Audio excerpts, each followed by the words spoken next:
Ainda falando sobre saúde, você sabia que o acompanhamento psicológico pode ajudar e muito no tratamento de doenças crônicas, como diabetes, efizema pulmonar, hipertensão arterial e várias outras? Sobre isso, a gente começa a nossa primeira entrevista desta edição do programa Utilidade Pública com a nossa psicóloga e psicanalista, Patrícia Finatti. Muito obrigada pela presença aqui no programa. Eu que agradeço sempre, muito bom estar aqui com vocês. E a gente sempre buscando assuntos da psicologia muito relacionadas à rotina mesmo das pessoas. Ou seja, esse acompanhamento, ele ajuda de que forma? Ele alivia a dor? Então, a gente precisa pensar que 74% da população brasileira tem doenças crônicas. Diabetes, DPOC, fibromialgia. E essas doenças crônicas atrapalham e muito a qualidade de vida deste paciente ou dessa pessoa. A psicologia, ela entra como suporte.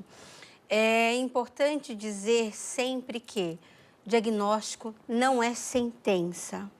Então, todas as vezes que você dá de cara com o diagnóstico de uma doença crônica, você entra em contato com a nossa finitude.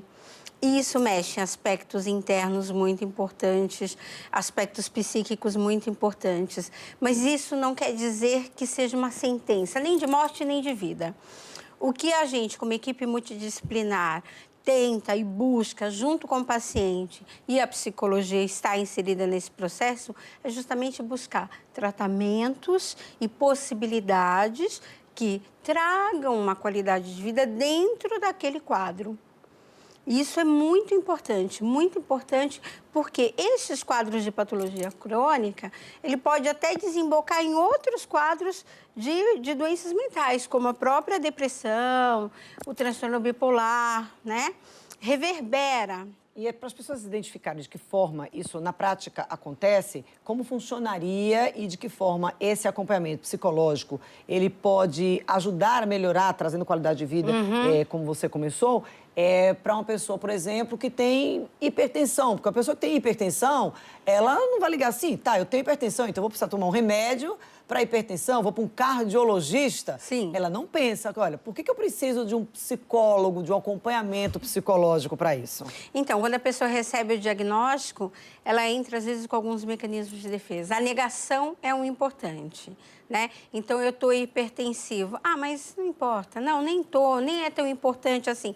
Então, vem o processo de negação e a negligência. Ou ela chega com uma superintelectualização, uma aceitação. Então, ela vai para a rede social e olha tudo sobre hipertensão. Fica com uma coisa exagerada, até obsessiva. Aonde entra o papel da psicologia? Ela entra para administrar essas informações, colocar o paciente em contato com a patologia, trazê-lo para a realidade e juntos buscarmos não só o suporte, mas a nova realidade daquele paciente dentro desse contexto social. Não só o paciente, como a dinâmica familiar também. Porque quando você tem um paciente crônico na família, isso acontece muito com crianças que têm diabetes, por exemplo, os pais super protegem, né? Acaba até não atrapalhando, mas polindo ali o desenvolvimento.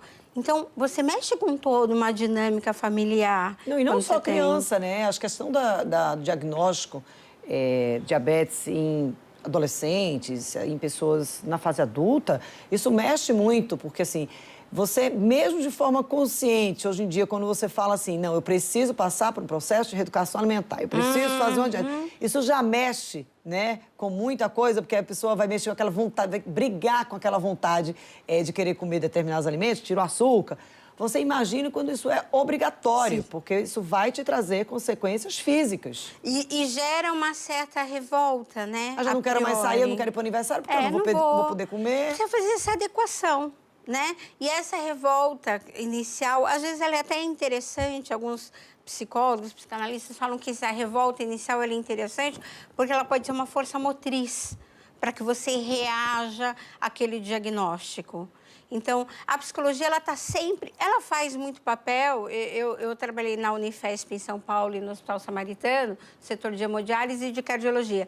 A gente fazia, inclusive, o papel com a equipe médica, aquela ponte com a equipe médica, os pacientes, a família. Então, todo esse suporte. Onde há vida, há psicologia, né?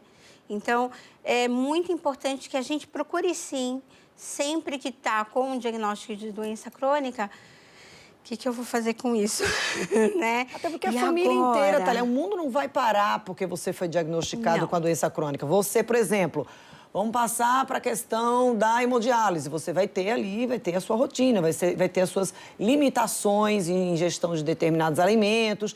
Mas as pessoas da sua casa, elas não têm aquilo. Então, assim, é também assim, tá, fui diagnosticado. Também por que eu vou querer que todo mundo da família se comporte como se também quisesse? Acho que também pode ser bem importante esse trabalho. É uma adaptação, né? Eu estou, no primeiro momento, a família dá aquela, né, balançada, aquela acolhida, vamos todos juntos, mas depois é muito importante que a gente perceba que, mesmo que esse diagnóstico, mesmo que essa doença não tenha cura, no caso de um câncer, alguma doença um pouco mais agressiva, que a gente esteja preparado, inclusive, para esse processo de finitude da melhor forma possível, que aí vem até com os cuidados paliativos, que a psicologia também entra. E não só com o paciente, sim, mas com a família também. A família, sempre, toda a família está sempre muito imersa nesse processo todo. Quando alguém adoece, dentro do contexto familiar, a família toda faz parte desse adoecimento. Mas não é comum essa conscientização familiar. Mas é muito importante. Porque, por exemplo, vamos para diabetes de novo, vamos para diabetes de novo. A pessoa não pode comer ali açúcar. Tá, como é que vai ficar a relação do restante da família? Né? Como é que vão ficar os hábitos do restante da família? É interessante, você busca uma ajuda multidisciplinar e a gente vai se adaptar a isso, né? Então, temos lá o pudim de leite condensado, então um pudim de leite condensado sem açúcar, né? Se a família se adaptar a isso, é legal, mas eu tenho consciência que mesmo que não haja essa interação na ceia de Natal, por exemplo, né? Eu vou ter que comer o meu pudim de leite condensado e vou me adaptar àquela realidade que é minha. Eu preciso passar por aquele processo, bom ou não, mas eu vou precisar me adaptar àquela minha realidade. Então, a gente precisa, como ser humano, a gente vai comendo uns pacotinhos de sal, vamos dizer. Minha mãe dizia isso, a gente vai comendo um pacotinho de sal ao longo do caminho. Cada um se adapta às suas vicissitudes, às suas limitações. E aí, quando você tem esse amparo no acompanhamento psicológico, isso facilita bastante, porque às vezes você chega ali, a sensação de que você está no limite, que você não aguenta mais, né?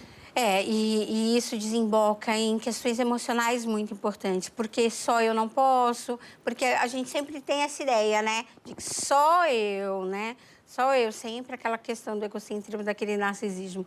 Então, a psicologia vem nesse suporte emocional e ajudando ali para não reverberar em outras patologias. E criança, como a gente trouxe no início aqui do nosso bate-papo, porque, olha, criança vai para a escola, né? Tá, porque todo mundo pode ou não pode, porque todo mundo compra ali o lanchinho na escola e eu não posso comer aquilo ali. Porque as pessoas não posso comer, experimentar a comida do coleguinha, né? Sim, sim. E os pais ficam com muita dó também.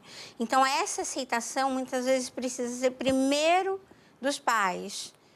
Não pode, né? Sem muita dó, sem muita pena, porque senão a criança fica sofrida também e usa de barganha. Ela começa a usar de barganha o sofrimento dela, o que não é também muito positivo. Aliás, a gente costuma fazer isso, né? Quando está doentinho, mesmo que não seja uma doença crônica, a gente acaba usando um pouco de barganha.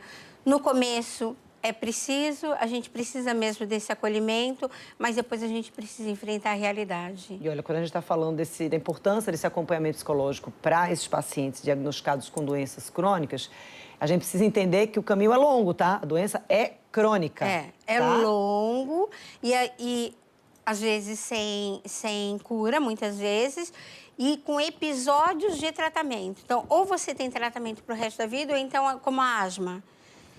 Você tem um tratamento tal, ela melhora, você fica... Então, você vai ter que realmente conviver. Aquilo é seu, torna-se parte de você. E evitando que isso se transforme em outras doenças, como a depressão, justamente dessa dificuldade de aceitação, por que só eu?